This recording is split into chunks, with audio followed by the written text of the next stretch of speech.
নির্জন মন্দিরের দেবতা। রাত গভীর, চাঁদের আলোয় গ্রামে ছড়িয়ে আছে এক ভৌতিক শূন্যতা।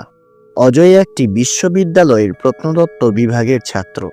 আজ বন্ধুদের চ্যালেঞ্জে পা দিয়ে গ্রামের পরিত্যক্ত মন্দিরে আসার সাহস করেছে। গ্রামের প্রবীণরা বলে সেই মন্দিরে দেবতা একসময় সত্যিই পূজিত হতেন।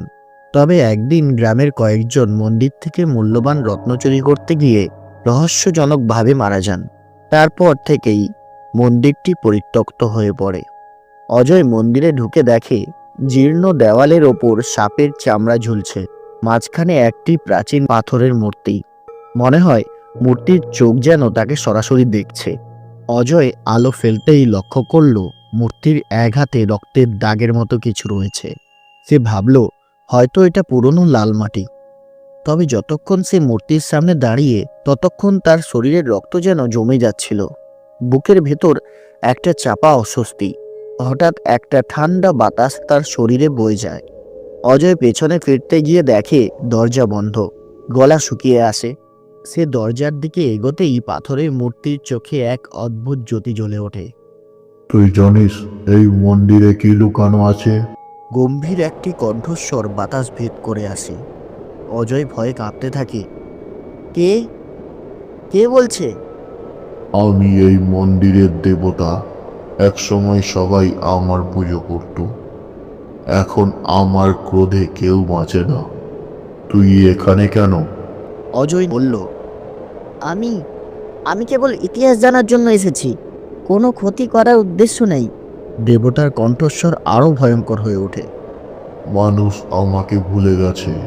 তারা আমার পবিত্র স্থান লুণ্ঠন করেছে। তাদের শাস্তি দিয়েছি। তুই কি সত্যি ইতিহাস জানবি, নাকি আমার ক্ষমতার সাক্ষী হবি? মূর্তিটি ধীরে ধীরে জীবন্ত হয়ে ওঠে। অজয় পিছনের দেওয়ালের দিকে ধাক্কা খায়। তার চোখের সামনে মূর্তির হাত থেকে এক অদ্ভুত আলো বেরিয়ে আসে। হঠাৎ মন্দিরের ভেতর সময় যেন স্থির হয়ে যায়। অজয় দেখতে পায় সেই পুরনো দিন। গ্রামের লোকজন মন্দিরে এসে পুজো দিচ্ছে। তারাই দেবতাকে পরিত্যক্ত করে একদিন ধ্বংস ডেকে আনে।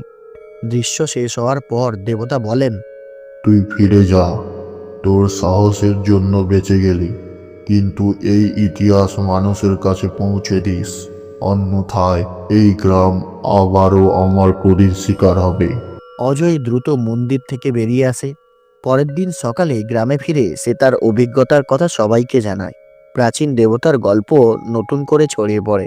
কিন্তু কয়েক মাস পর একদল প্রত্নতত্ত্ববিদ সেই মন্দিরে খনন করতে গিয়ে নিখোঁজ হয়। তখন অজয় বুঝল দেবতার ক্রোধ এখনো শেষ হয়নি।